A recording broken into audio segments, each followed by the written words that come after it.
Hello, welcome to A Bold and Distant Future. This is another installment of our ongoing series called The Bright Endarkenment. And The Bright Endarkenment is brought to us through Scooter, one of our friends of the channel. So what is the name of today's episode? What is traditionalism? What is traditionalism? I mean, if it has to have a title, that's probably it. Okay. Well, so this is what number of this is this? We've had like 4 of these so far on this particular ongoing presentation of the occult influence on the Bright Endarkenment. I think this might be number 4 of the occult. Okay, this is 4. The occult kind of All right, series. and I would really like this to be the last one because diving into this I end up feeling like crap after working through this stuff.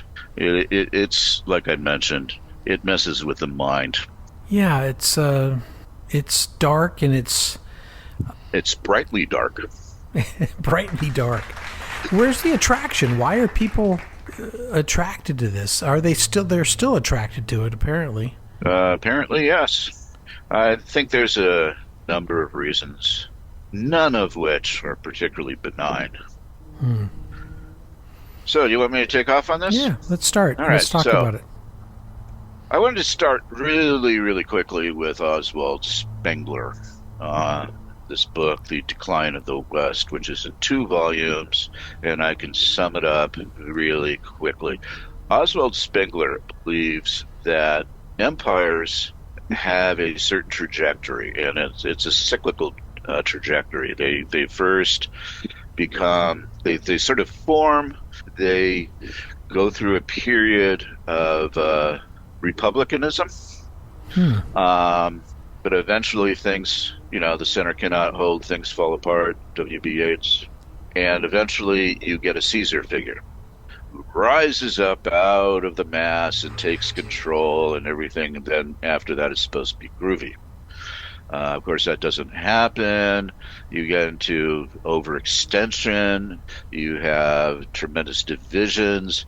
There are people constantly trying to, poison you and take over your role. And it becomes untenable to continue as is. And then there's a degeneration kind of across the board of everything from politics to moral degradation. Essentially, it enters a period of decadence, and then it falls apart, only to be replaced by a completely different empire that goes through the same thing.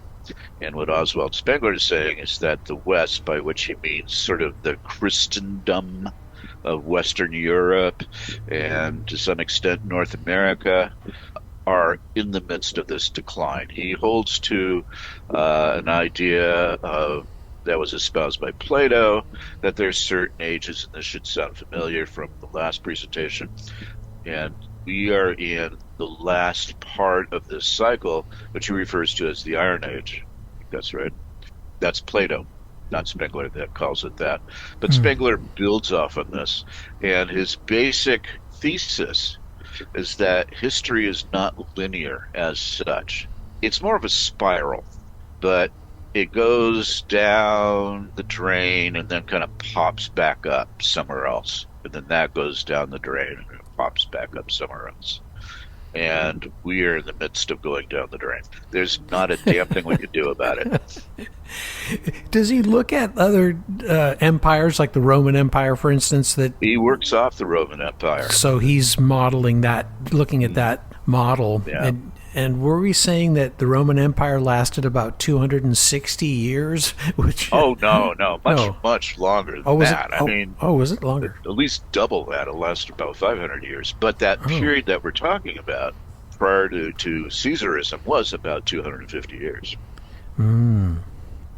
So, but he sees similarities. Happy anniversary, by the way. Happy He sees these similarities of empires, the rise and fall of empires, and then I wish there should be a great graphic of that somewhere. I would love to find one. Yeah, I'll see if I can dig one up. Unfortunately, it won't be part of this presentation unless I can find a slide and send it to you and let you figure out what to do with it. But I just want to present this because Mm-hmm. this is kind of a background to what we're about to talk about. Yeah. Idea being that this was hugely popular, massively popular, particularly in Germany. Mm-hmm. It just kind of had gone through World War I. They were in a desperate state. This came out, and everybody went, "Yeah, that sounds about right." So they were waiting for the new Caesar, and lo and behold, in 1932 they got one.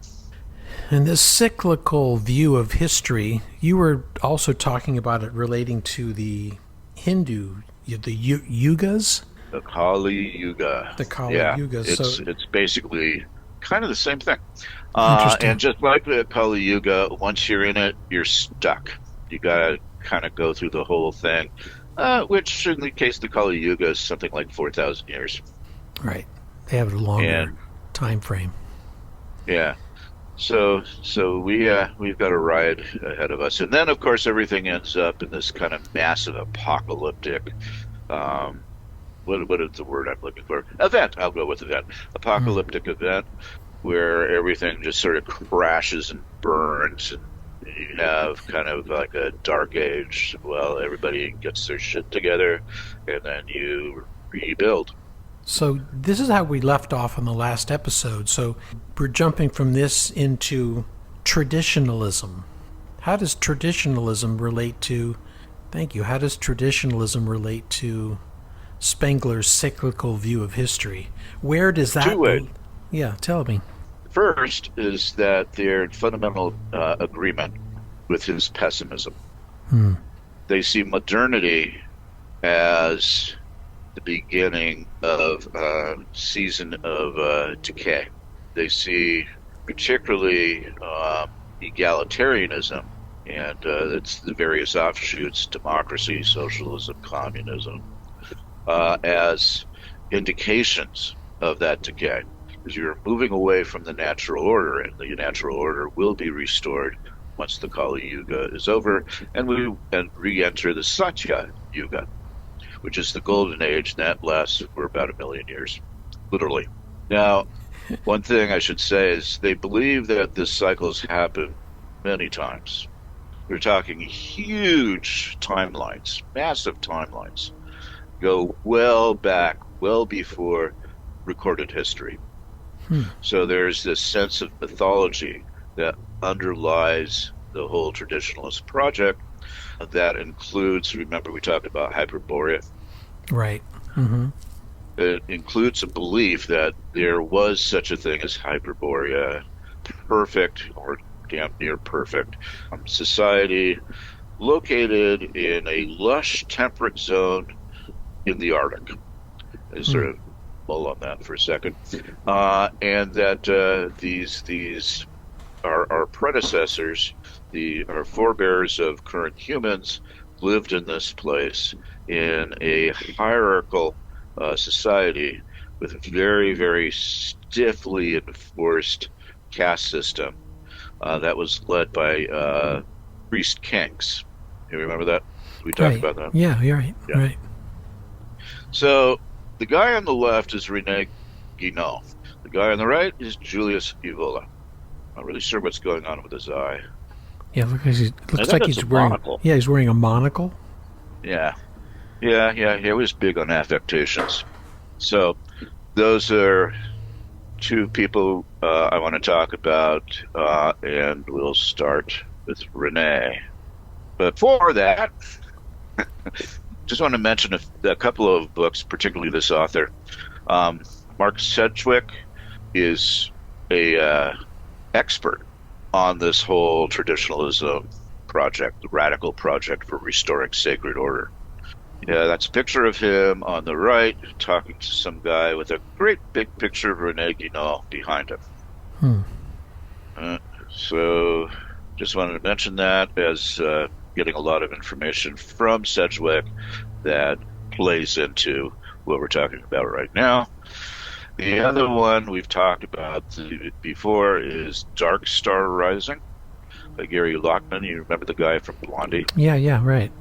And there's another book called by Matthew Rose called The World After Liberalism, which dives into this as well. He has a chapter on traditionalism. I recommend both books.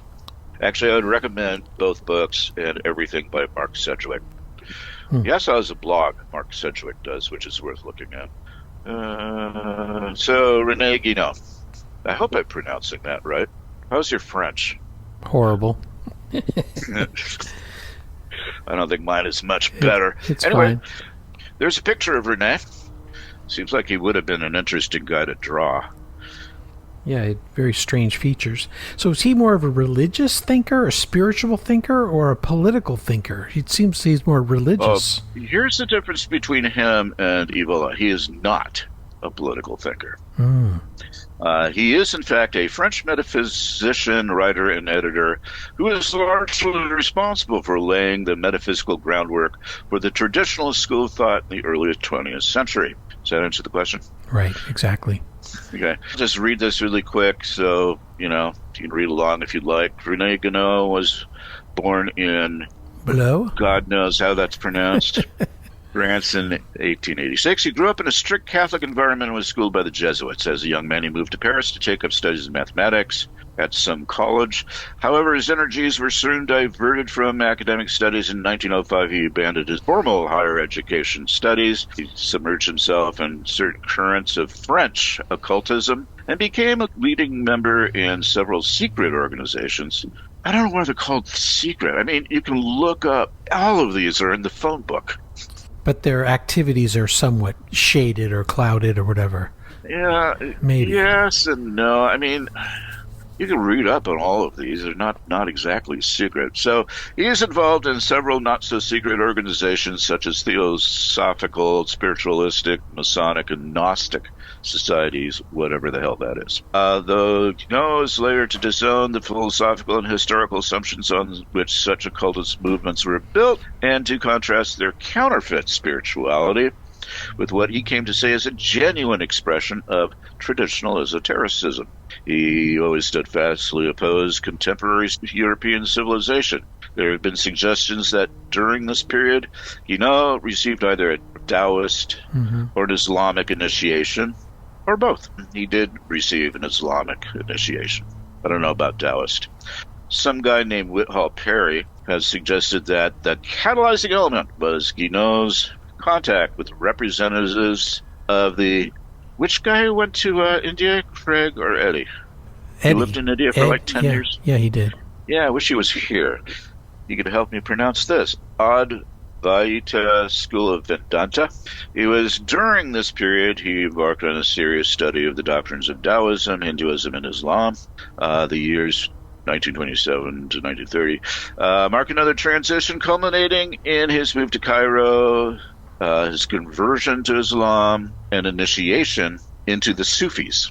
Wow, that guy really got around. Yeah. He's definitely got around. You're right. He was a searcher. Well, he would say he found what he was looking for, but I looked up René Guénon on AI. It says René Guénon's vision of perfect society is rooted in traditional metaphysical principles, emphasizing the importance of spiritual and moral values over materialism. I almost said maternalism. In modernity, he critiques modern civilization for its decline and advocates for a return to authentic traditions that align with the universal truths found in various religions and esoteric teachings. That's a good description of perennial philosophy, but that's not René Guénon. So AI is wrong. Imagine that. Guénon holds, and this is not mere theory for him, but objective fact, that humanity has become entirely divorced from the divine, as would befit the Kali Yuga. He further sees such connection as impossible, given humankind's devolution into the purely material. This is especially true as regards the move from a divinely appointed hierarchy into the chaos of egalitarianism. We can, however, approximate lost capacities, or at least the system under which they were fostered or flourished, through certain guided initiatic systems. And these must be existing traditions such as Buddhism, Hermeticism, Orthodoxy, Islam, as opposed to purely modern innovations like Judaism, Catholicism. He dismisses Judaism, Catholicism as representing this whole other anti-initiatic trend that we discussed briefly last time. So he was saying that the Hyperboreans were a solar civilization. They were countered by a lunar civilization that was primarily maternal, not paternal. And in that bag, he throws the Abrahamic religions, except Islam, which is weird. I don't really quite understand that. So he sees Judaism, Catholicism, Christianity in general, with some exemption for the Orthodox, Theosophy, Freemasonry, the Ordo Templis Orientis, and so on, as innovations, and hence non-traditional. Furthermore, the approach cannot be syncretic. You choose a path and you stick to it. If you're going to be, follow Vedanta, then that's your path. You can't borrow from any other path. You need to find someone who will initiate you into beliefs and structures of that particular tradition. But there's still a sense that, since the collapse of the Hyperborean civilization, all rivers may still flow to sea, but the sea itself is filled with ammonia. The Kali Yuga is total in its effect. So perennial philosophy is also degraded. Perennial philosophy was that comparative religion kind of view. Was that what that was? Exactly. So basically he's saying find a lane and stick with that one. Is that what he's... exactly right. Right. That you can't borrow from other religions in order to form some worldview that's gathered from different sources. The way we distinguish now between religion and spirituality, based on what I learned about Guénon, he would take that whole spirituality bag and flush it.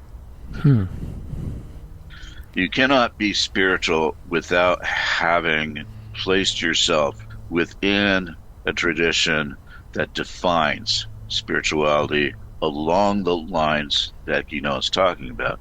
It has to be initiatic, there must be a guide, and it becomes a lifetime commitment. The only way you can live, kind of surf the Kali Yuga, if you will.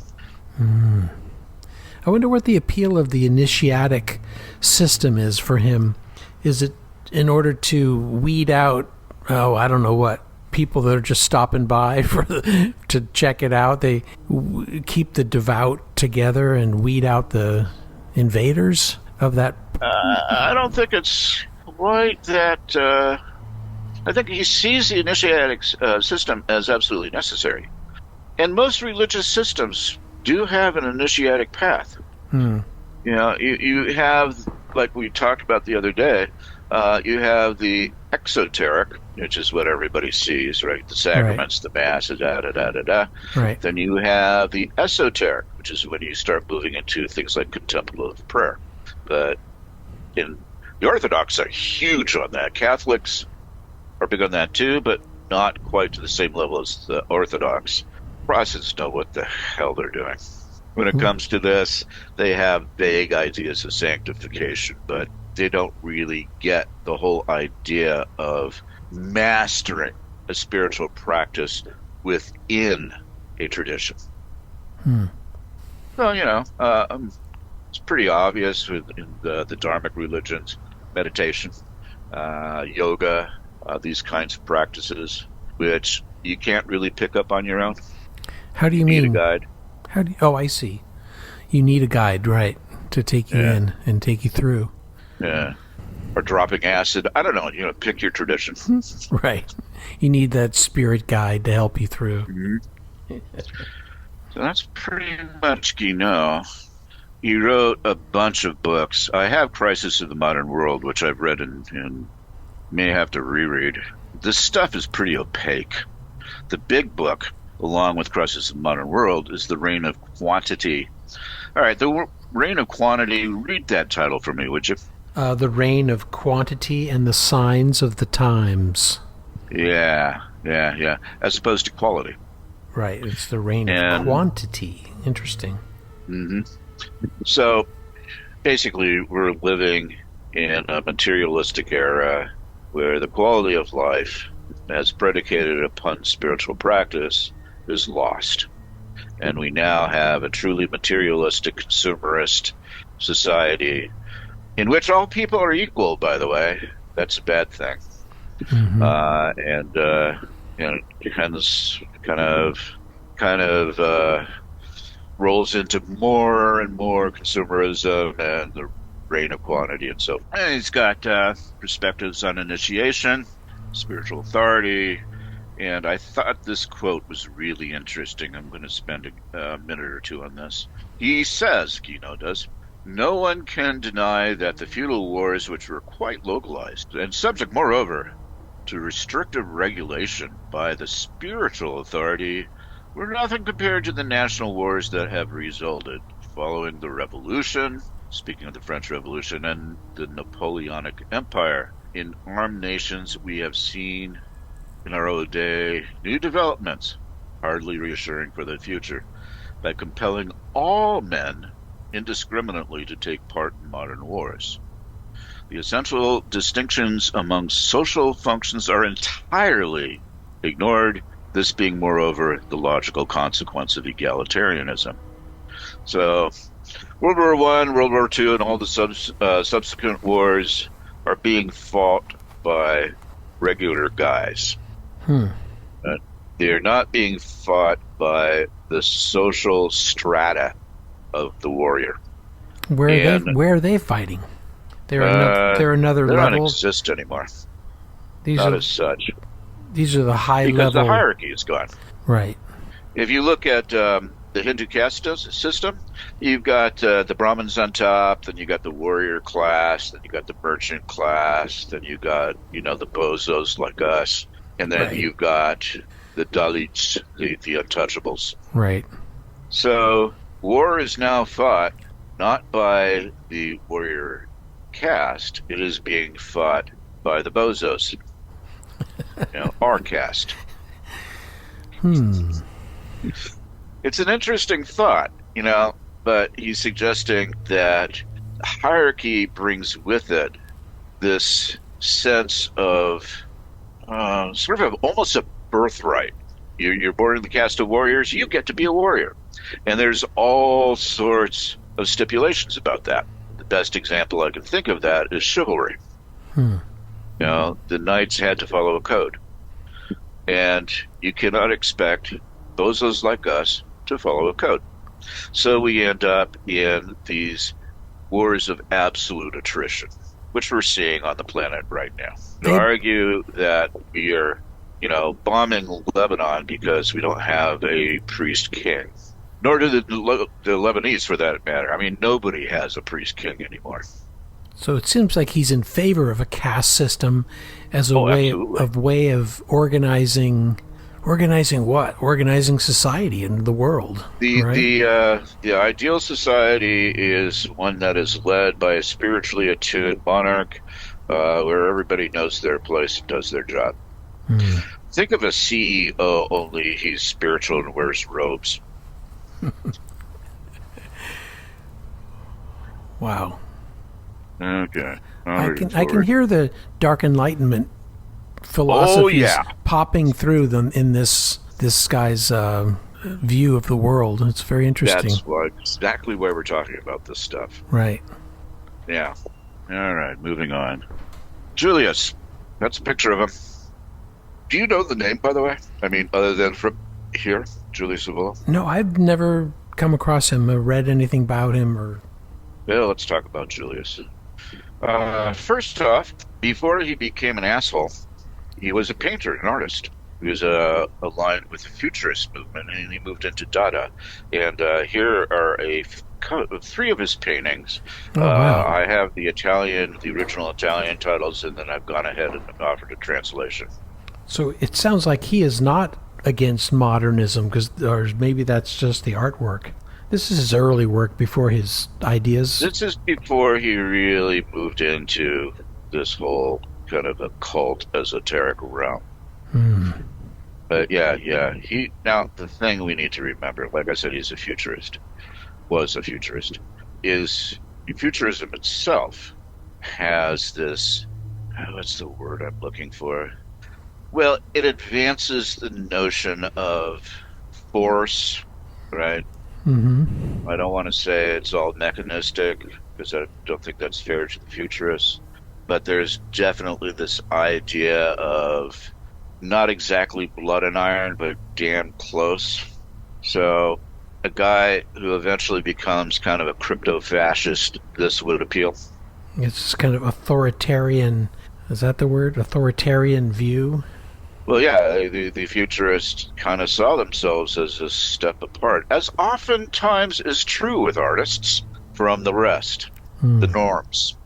Yeah, they pride themselves in not being normal and kind of pushing the avant-garde, pushing out the boundaries, and so we have breakfast, a study of a carpet in a movie theater lobby, and television with a Muppet as examples of this pushing the boundaries. Television with Muppet. You had to be adding your own idea there. Was it puppet or Muppet? Oh, I chose Muppet. It seemed to be as close to a description of the work as I could manage. Hmm. All right. He's Italian and he lived and died in Italy? Yeah. Right, okay. He did. He was aristocracy. He was a Oh. baron. Hmm. His full name goes on forever. It's like Baron Julius Rigatoni, uh, Mussolini, Caravaggio, Evola. So, Interesting. um, he advocated for a return to aristocratic and martial values. He agrees with Guinaud on this. By the way, Guinaud and Evola corresponded, Oh, really? and Evola says that names Guinaud as a primary and elemental influence on his thought. There's Hmm. written pamphlets and books and stuff where he references Guinaud, and he actually wrote a pamphlet specifically about Guinaud. Evola and Guinaud are in accord on this point, though Evola has more emphasis on martial values. You can see him, if you will, as a sort of Euro-trash version of Mishima. You Hmm. can see him as a Euro-trash version of Mishima. I was expecting a response. Well, Mishima was a Japanese writer that wanted to go back to traditional values in Japan, right? Exactly. Right. Actually, I think Mishima is the poster child for this kind of this brand of thinking. Hmm. The worship of a divinely appointed emperor, Right. his son, hierarchy and regimentation, the strong connection with Shinto, which we haven't talked about in this context. I think Shinto is probably as close as we can come in the modern world to this world of tradition. It is super scary. Yeah. So the other thing he's into is esotericism. Now, he differs from Guinaud on this. Guinaud firmly believed in the validity of the initiatic path is meaningful only in the context of a given tradition. Julius Evola blends beliefs, or Hmm. belief systems, I should say. And he's written a bunch of books. We'll get to that in a moment. But it covers everything from the Holy Grail myth to yoga to Hermeticism and so on and so forth. So he basically has a kind of a soup from which he extracts his sense of traditionalism, but he is still a believer in the Hyperborea. He still believes we're in the Kali Yuga. He shares this with Guinaud. So his politics. He authored right-wing critiques of both fascism and Nazism. Let me repeat that. Hmm. Please. He offered right-wing critiques of both fascism and Nazism, which he which he questioned due to their nods towards egalitarianism. He continued to associate with fascist movements post-World War II. He was not, however, theoretically a scientific racist, which would have placed him amongst the Nazis, not necessarily the fascists, believing that racial discrimination must account for spirit as much as it does biology. Just 2 seconds on this. He said once that a Jew can have the spirit of an Aryan and a German can have the spirit of a Jew. And if you're going to discriminate, you have to take that into account. I mean, I think he literally said that. I mean, it's a paraphrase, but essentially that's what he was going for. That people of all races might be spiritually Aryan. Hmm. On the other hand, like Spengler saw the degeneration of society as part of an unbreakable cycle, politics are useless and hope of any kind is blind. Evola saw politics as tragic but necessary. Tragic because what is hoped for cannot occur in the present era, necessary in order to maintain authenticity. And he goes on to say, it is the attitude of a man who can choose the hardest road, even when he knows the battle is materially lost, and live up to the words of the ancient sage, that should say, loyalty is stronger than fire. Through him, the traditional idea is asserted, that is the sense of honor and shame, not halfway measures drawn from middle-class moralities, that creates a substantial existential difference among beings, almost as great as between one race and another race. So you can see where he's kind of going with this, one can have the spirit of an Aryan. If anything positive can be accomplished today or tomorrow, it will not come from the skills of agitators and politicians, but from the natural prestige of men, both of yesterday, but also and more so from the new generation who recognize what they can achieve and so vouch for their idea. The ideal is of a Roman soldier who dies at his post in Pompeii as the sky falls on him because he has not been relieved. And I figured, if you note the kind of image in the background, that alongside Shinto, probably the best example of all of this are the Klingons. That's Worf. Right. Kind of warrior race in a way that... Yeah, warrior ethos that pretty much governs the society. This guy just cling to the hierarchy as and sort of this caste system hierarchy is like a... Well, he was an aristocrat. An uber fascist of some kind or whatever. Oh, he would not identify himself as a fascist. They're too left wing. Right. But he was friendly with him. He was friends with Mussolini. Wow. When Mussolini was rescued after he was captured by partisans, was it partisans or the Allies? He was being held up on a mountaintop, and the Germans came in and rescued him and flew him north in and around Milan to the Salo, S-A-L-O. Evola visited him. They had drinks together. Interesting question. I wonder what they would drink. The difficulty of Evola's approach lies in the fact that the comparison between European American modern society on one hand and the medieval or Indo-Aryan feudal one on the other is impossible within a universal historic perspective. They are too far apart. The crucial argument of the hell's the name of this book? Rivolto contro il mondo. Revolt against the modern world. Right. Is that the modern world has, in any case, broken away from all historical awareness, whereas traditional structures, for example, the Greco-Roman or Irano-Indian, were organized on the basis of their awareness of their own belonging that is to the eternal, unchanging cycles of human history.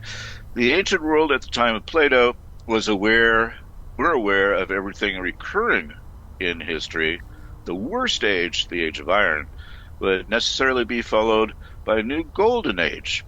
The social structure of traditional societies is hierarchical because they are a reflection of the hierarchy of the cosmos. Timeless reality. Above are the priests, kings, knights. Beneath are the bozos. And Evola called this the solar order. Modern world has put an end to all that and replaced it with its own concept of disorder, the individualism of modern societies, which are without tradition, except neither that people are unequal nor that authority and hierarchy as such defy analysis. The characteristic of the modern age, which Evola equates with the new age of iron, outlines and is foreseen in nearly all pre-modern societies, is the loss of identity and the rise of collectivism, a characteristic of both Bolshevist and Western societies alike. He's not a fan of capitalism, by the way. Most of these guys aren't. They yearn for a pre-capitalist society. For a lot of these folks, the ideal is the Middle Ages, when you had the divine right of kings and you had the great chain of being, So everybody kind of, again, knew their place and just kept their heads down and did their jobs. And they felt that was the structure wherein the world and countries worked most, not efficiently, but most, it just, Well, it's the most they, authentic because it aligns with the hierarchy of the cosmos, right, as above, so below. right. And I'm just jumping ahead quite a bit, actually. This is feudalism. And the thing that our tech bros, which is going to be the subject of our next little conversation, Mm-hmm. is they seem to be pushing an idea of techno feudalism. Exactly, right. I've heard that. Yeah. So, this is kind of where the two sort of come together. As if you drew a Venn diagram, and we'll see this when you start talking about Peter Thiel and his concept of the Antichrist. It comes together. So here's a reading guide in case you're interested. Like I said, he's written a lot of books. I've tried to read several of them. The Revolt Against the Modern World, Ride the Tiger, Path to Cinnabar. There's a few other things that I've got lying around somewhere. This series he did on fascism and the Third Reich. But there's a bunch I haven't read, which get really interesting. But this kind of shows you the breadth of his interests and how he tries to pull this stuff together. It's everything from yoga to Buddhism to Hermetic tradition to magic. Oh, I forgot to mention, this actually is kind of important. Among other things, Julius Evola was a mage. Hmm. He practiced magic. Oh, wow. He was part of a group called the Group, UR, which were attempting to kind of resurrect a sort of a traditionalist or magical system, or a set of magical systems. They published a newsletter. He contributed heavily to that, and they got banned by Mussolini. Mussolini decided he was just too weird. The subtitle for Ride the Tiger, by the way, is A Survival Manual for the Aristocrats of the Soul. For what it's worth. Probably the most... None of these are easy reads, but the Path of Cinnabar is probably the most... it's probably the easiest. So that should help you in your further research into Julius Evola, Roy. Thank you. Thank you, Scooter. You bet. All right. So let's talk about fascism and Julius Evola. Shortly before, in 1951, I'm pulling this out of whatever this is. Evola stood trial in post-war Italy on the charge of trying to resurrect fascism. He defended himself in court with a widely quoted statement, "My ideas are only those that, before the French Revolution, every well-born person considered sane and normal." And he's probably absolutely right about that, insofar as the well-born people that were considered sane and normal got the guillotine. And we can ask why they got the guillotine, but that's a separate question.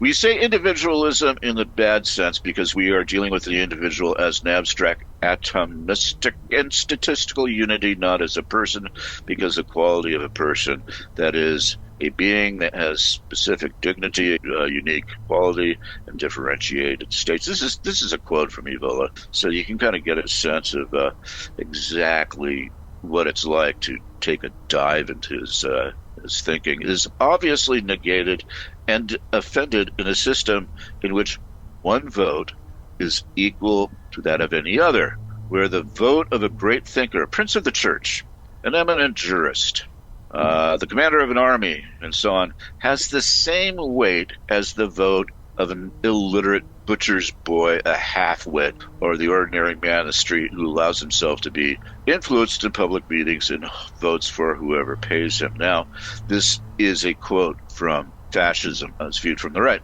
And this, in a nutshell, is his problem. Fascists look for the votes of illiterate butchers' boys. Right. They look for the votes of half-wits, and they look for the votes of ordinary men in the street, and they seek to influence them in public meetings or pay them.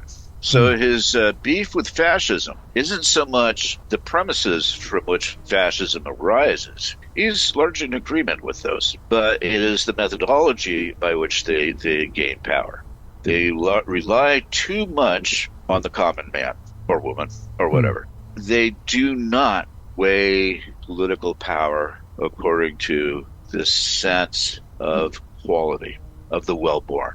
Okay? We get the same thing in the United States from time to time. There's always been in the background this kind of move to limit the vote to property owners.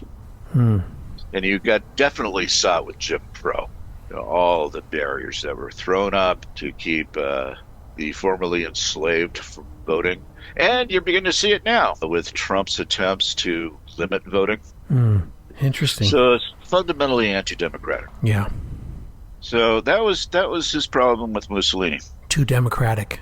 Too democratic. He says even after the conquest of power, the Fascist Party was committed to being a mass party. It opened itself up instead of purifying itself. Instead of making membership in the party appear a difficult privilege, the regime practically imposed it on everyone. So it's almost like he's suggesting that becoming a fascist should be an initiatory experience. We can reasonably affirm that a true right without the monarchy ends up deprived of its natural center of gravity and crystallization because in almost all traditional states, the principal reference point for realizing the independent and stable principle of pure political authority has been the crown. Remember talking about Hans Hermann Hoppe back in the anarcho-capitalist days? Yeah, I remember the name. Yeah, he's saying the same thing as him. Democracy is unworkable. We need a monarch. So on to the Third Reich. Well, actually, before the Third Reich, we'll dive in a little bit into this whole racial thing. A race means superiority, wholeness, and decisiveness in life. There are common people and there are people of race. Regardless of which social status they belong to, these people form an aristocracy. In this regard, the racial doctrine rejects the doctrine of the environment, known to be an accessory to liberalism, to the idea of humanity, and to Marxism. These false doctrines have picked up on the theory of environment to defend the dogma of the fundamental equality of all people. So he's allowing for, non-biological aristocracy. One could be a spiritual aristocrat, be whatever race one wants to be. But we accept that because the biological doctrine is premised on ideas of environment, biology, evolution, etc., and those doctrines are often used to defend the fundamental equality of all people. So insofar as he believes in inequality, and he believes in inequality, he would defend the right of anybody to be a spiritual aristocrat, assuming that they actually are spiritual aristocrats. There's very few of them, so, He rejects the widespread idea that we've evolved from exotic African monkeys, as the misunderstood theory of evolution goes, and which is still widely accepted by modern scientists. He believes that we have now become the tainted progeny of the mythical Hyperborean race, which has significantly racially deteriorated over the eons, and which has been adrift in both time and space. Amidst the ruins of the modern world, gripped by perversion and decadence, Evolis suggests for new political elites two crucial criteria: the character and the form of the spirit, much more than intelligence. It said two crucial criteria. I only see one, unless it's the character and the form. That came from the Occidental Observer. The Occidental Observer is crypto-fascist. Probably don't want to go there. On to the Aryans. The Aryans are conceived as the friends, the faithful, the allies of the god of light, who combat for him against the god of shadows, Ahriman, and against his emissaries. Here's a picture of Ahriman. Apparently, it's a game piece. You can buy it, and you can paint it, and you can play Dungeons and Dragons with it. Really? There are people that do that? Well, there it is. Oops. Wow. Yeah, I don't know if they know that Ahriman figured into the myth of the blood or not. I suspect not. I see. Tried looking up this guy and didn't get very far. Against the Democratico Jacobean principle of equality. He affirms the principle of human difference against the Enlightenment cult of reason. He affirms the superiority of gifts that are not learned and that have a root in the blood, in the race. This is where it gets confusing for me, because on the one hand, he says it's not biological. On the other hand, he's saying that the spiritual aristocrat has a root in the blood and in the race, which seems to kind of go counter to what he just said in the previous slide, but there you are. He seems confused on this point. And that is a confusion that was picked up on by these guys. You know who that is, right? I want to say Himmler. Who was it? No. Got it in one. Was it Himmler? Okay. So, Evola produced a series of lectures that he gave to the Waffen-SS at their invitation, and may have even come from Himmler himself. I do know that they met, because it says so here. Fastidious, cultured, and at bottom, influenced by his profound study of esotericism, Evola found Nazi racial ideas vulgar and tried to pass on to them some of his own insights, once against attempting to put into practice his beliefs about tradition. He lectured to SS study groups and at the University of Berlin, and was courted by Heinrich Himmler, who treated him to a tour of SS castles. Several of his books were translated into German, and he addressed influential gatherings like the Berlin's elite Herring Club. Herring Club.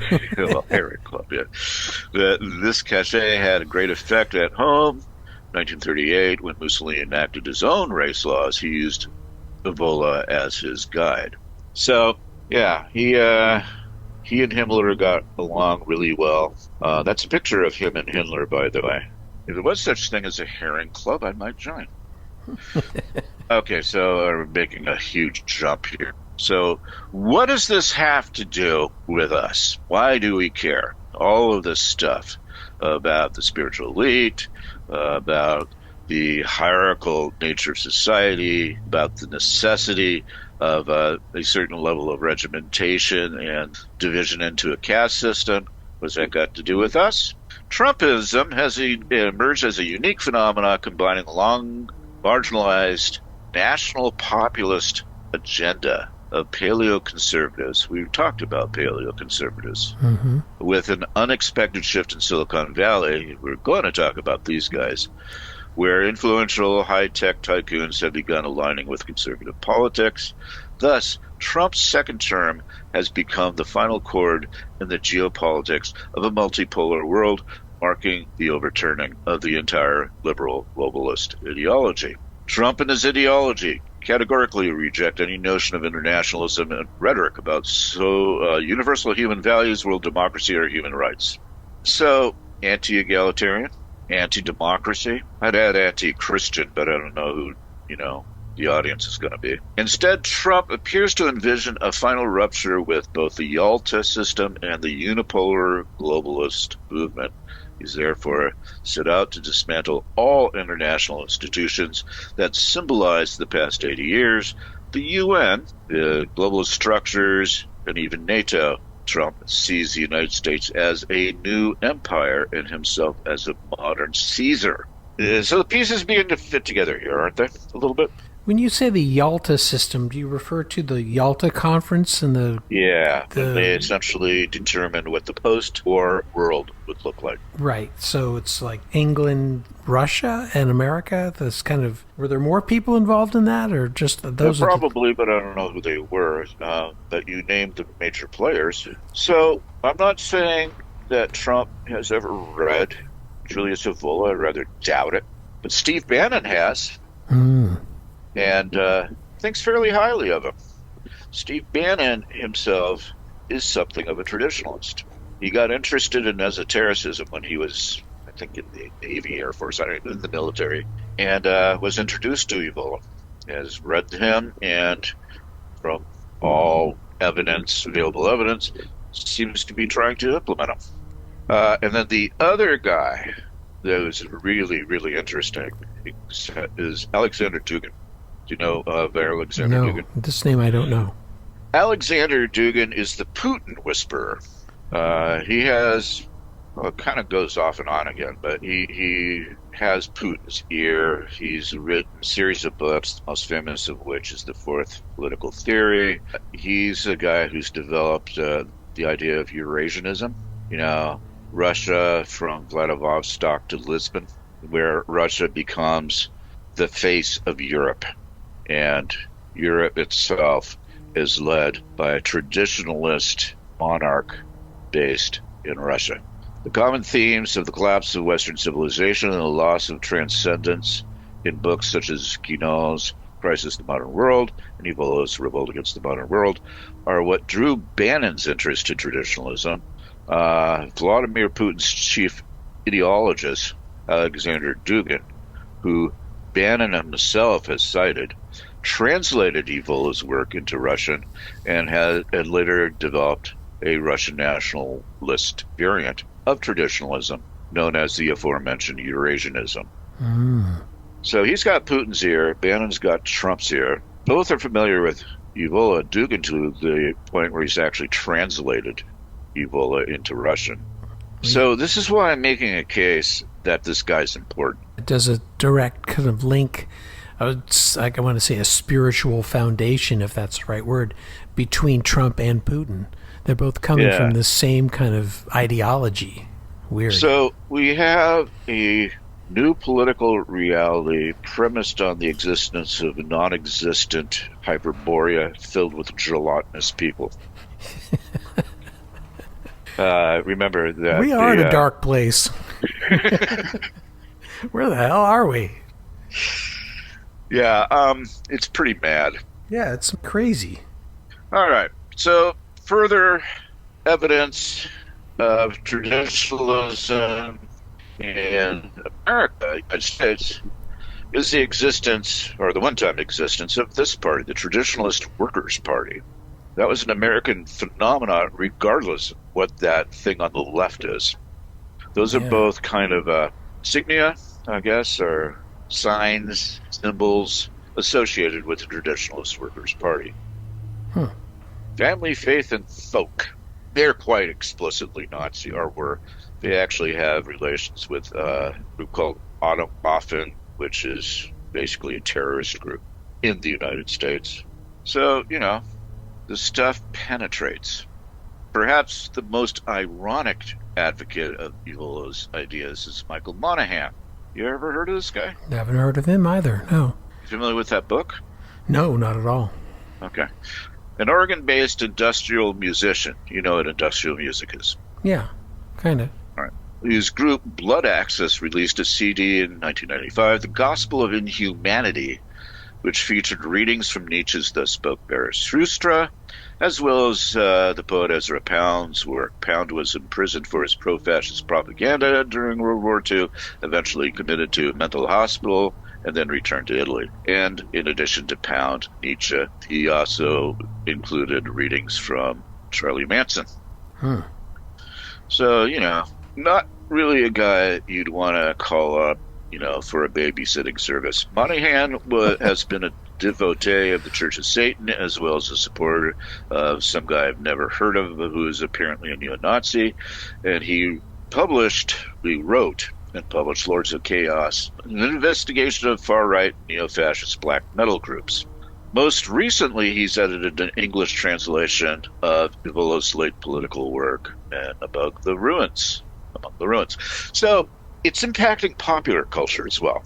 Of course, when we talk about black metal and industrial music, it's not altogether that popular, but you see where I'm going with this. An affirmation would be nice. Yeah, I do. I'm trying to soak this in, because this is a pretty contemporary fellow. Oh, yeah.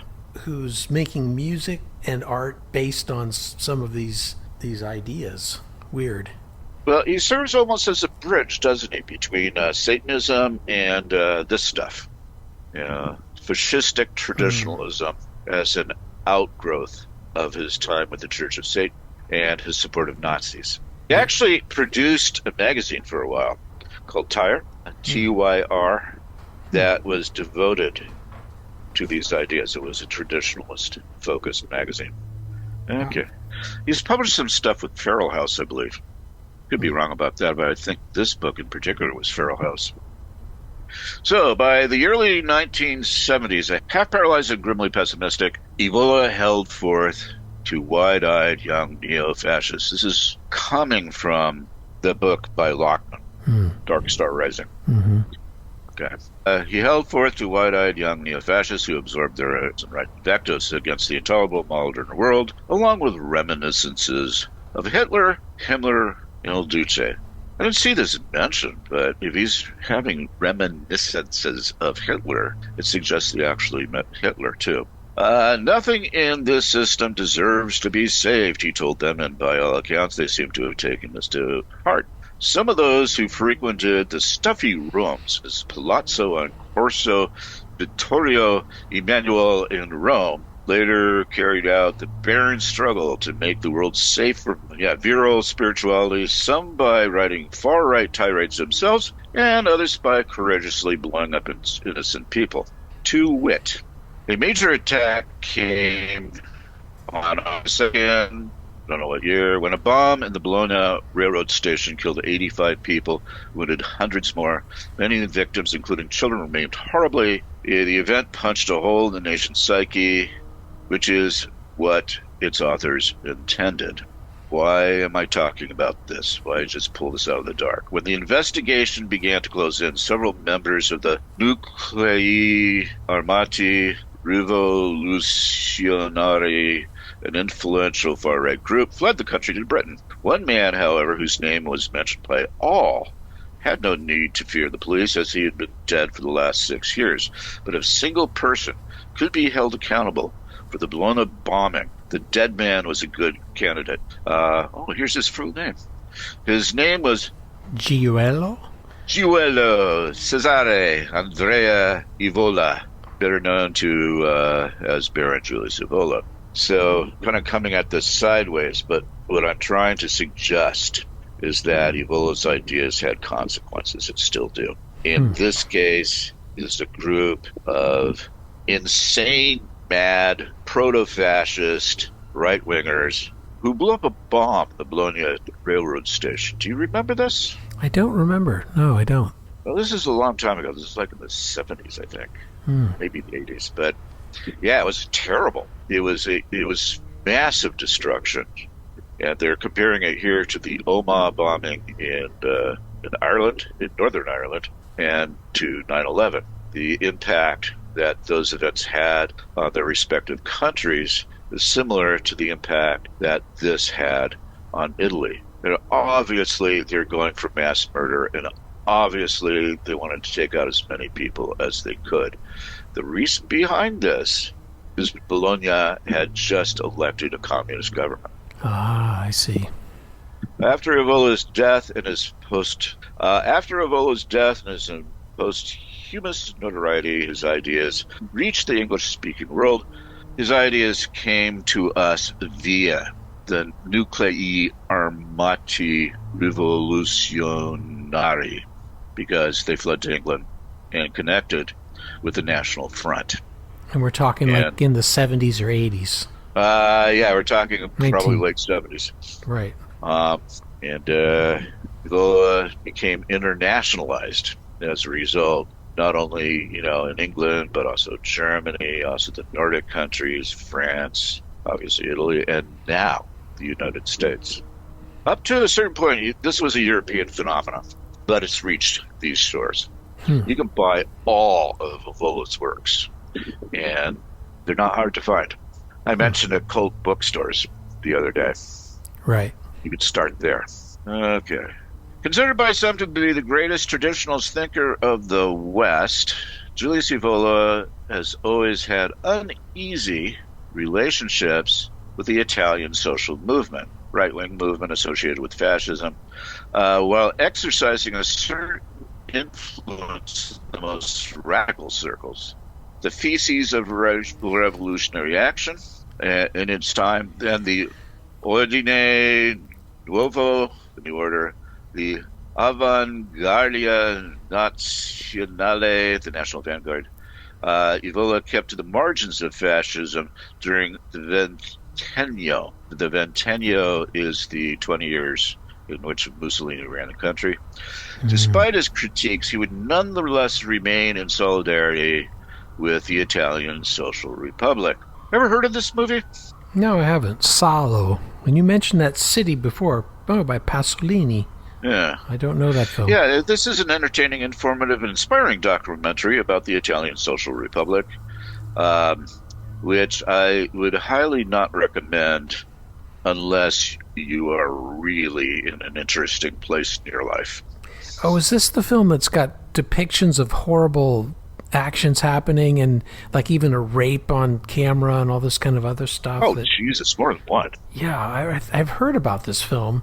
I've Although you never might be talking about the Serbian film. There's more than one there, too. It's thinking of. Pasolini. I mean, everybody knew what they were getting into. Oh, I see. But it is, subtitle is Solo 120 Days of Sodom, which is the title of a book by last work by the Marquis de Sade. Mm. It is grim. It is so out there. I don't think Roy is going to recommend that movie. Sorry. Roy's not going to recommend Solo? I don't think so. I'm going to. You are? Okay. I think it should be watched. Wow, okay. I mean, after all, this is the movie that got Pasolini killed. Ah. He was murdered, and he had some reels from the movie that were stolen during the murder. Bad murder, too. I think it's run over multiple times by a vehicle.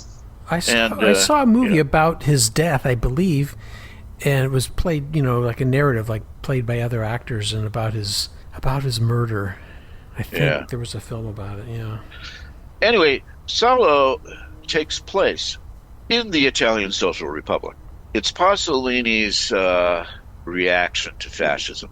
Speaking of anti-fascist, this is as anti-fascist as you can get and still get an X rating. Anyway, enough about Pasolini. Be careful when you go to some of these links. They're not altogether benign. But this leads us to the idea of accelerationism. That's a picture of the Bologna train station bombing, by the way. So accelerationism, we're surfing the Kali Yuga. We want to bring about the Satya Yuga. What better way to force the Kali Yuga to its apocalyptic climax? Do whatever you can to disrupt the system that has replaced the Hyperborean ideal with an egalitarian democratic, I don't know what to call it. But it's time to get rid of the inauthentic, non-hierarchical, non-patriarchal system and replace it or bring about the Satya Yuga. So that's accelerationism, and that's important because this is an ongoing project. My understanding, and I think it's from talks with you about accelerationism, are like terrorist events that are designed to, I don't know what, recalibrate things and just change public opinion. Well, not necessarily even to change public opinion. Ideally, you get rid of most of the public. You are trying to bring out such a catastrophe that you have to rebuild. Right, that's what it is. It's not that. It's to tear everything down so that you're there in the wings, ready to rebuild things in your own liking. Yeah, this is not unique to the right. Right, it's been done by definitely strong elements of this on the left. Exactly, yes. I think the perfect example would be Pol Pot. But it's definitely a thing. How big a thing is it? Let's talk about this guy. You remember him? Yes, I do. Was he Finnish? I thought it was Swedish. Oh, was he Swedish? I thought this happened where didn't he take a boat out to a socialist summer camp? Maybe it was in Sweden, and he just obliterated a whole bunch of kids. There they are. That's them. Wow. Now, I don't know if he has the connection to Ebola. He put together a manifesto. She quoted, and I'm going to return to this manifesto, by the way, further out. So she quoted a whole lot of like Tucker Carlson, people like that. But it is aligned with this whole idea of accelerationists. Right-wing, fascistic person goes out and kills a bunch of kids. That at the bottom is a memorial to the victims that's on the island. I just want to give a sense of what this ultimately means immediately. And I truly, honestly believe it's going to happen again, and I suspect it's going to happen here, particularly depending on how the midterms and the general elections go. That's a dark prediction, but I hear what you're saying. I mean, how has that been successful for anyone's movement? Well, remember, success is not a criteria for success. Okay. So what is the goal again? What you're doing is you're presenting yourself as an authentic spiritual aristocrat. You're attempting to so disrupt the system that the inevitable is brought closer. The inevitable becomes imminent. So I just found this. I thought it was worth. I'm not going to spend too much time on this. But after Breivik did his massacre, there was a set of reactions from the European right primarily, but also North America. And you can see that, for the most part, the radical right parties, radical right parliamentary parties, I should say, rejected it in total, which is, what you expect them to do. But there is this crossover from the white nationalists and the Islamophobes where they don't reject the ideas that informed his reactions. And the French and Italian radical right parties differ from the rest insofar as they do the same thing. They appreciate the ideas. They don't particularly want to go massacre kids, which is nice of them. But then we were talking about Dugin. Mm-hmm. You got Russian neo-Nazis. There's apparently an online cult. There's the Chan subculture. Something called the Siege cult subculture that I don't know much about, if anything. I have no idea what white national .move is. And lone actor terrorists or copycats. Mm-hmm. So there's a range that goes from appreciation of his ideas to appreciation of his action throughout the European right. We don't know. Nobody in the United States knows who this guy is. So perhaps less interest and less reaction stateside, but definitely had an impact on the right wing in Europe.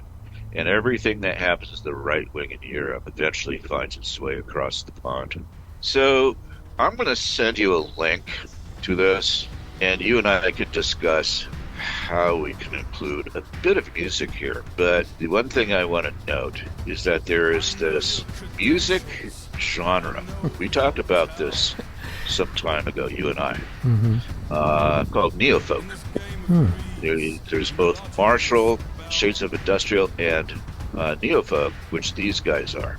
And the song that I was hoping to play here, and don't know how to, is this one, Kali Yuga Uber Alles. These guys aren't huge, but they have a following. And they're one of multiple bands in this neofolk genre, which has associations, by the way, also with black metal. And they know Julius Evola, and they promulgate his ideas in their music. Wow. So, point again being, this is sinister as fuck. Yeah, and I'll leave it at that. When you put a soundtrack to this ideology, it is pretty evil, isn't it? Look it up and listen to it. I will. I'll check it out. Yeah. All right, well, that's what I got. That concludes. Well, this was dark terrain that you traversed, and I can understand that putting this together would be taxing. Glad I'm done with it. It's dark, but the way you've placed it, it's a European trend in some ways that might visit our shores, is visiting our shores, and it's going to be very detrimental. We got to know about this stuff. We got to know what's going on with those mad brains. Yeah, I think you're exactly right. I mean, that's part of why this series is so important, because we're trying to understand where this is coming from, and I think this does shed a lot of light on these dark corners. Right, dark men. Yeah. All right, the next one's going to be Tech Bros. Hey, thank you for doing this and all the energy and time you've put into it, and I hope I can present it in a way that does it justice, and I hope it gets out to people who want to hear it. Yeah, me too. And that need to hear it. Went on for a while. Thank you, Scooter. You betcha, Roy. And we'll talk to you next week. Talk to you next week. Probably won't have the next thing ready for another 2 weeks. No Give you problem. time to sort of take your dive time into the cut it apart. I appreciate it. Thank you. Thank you, Scooter. Take care. All right. Cheers. Bye-bye. Thank you for visiting A Bold and Distant Future and listening to a very troubling episode of The Bright Endarkenment. Please come back again. Thank you.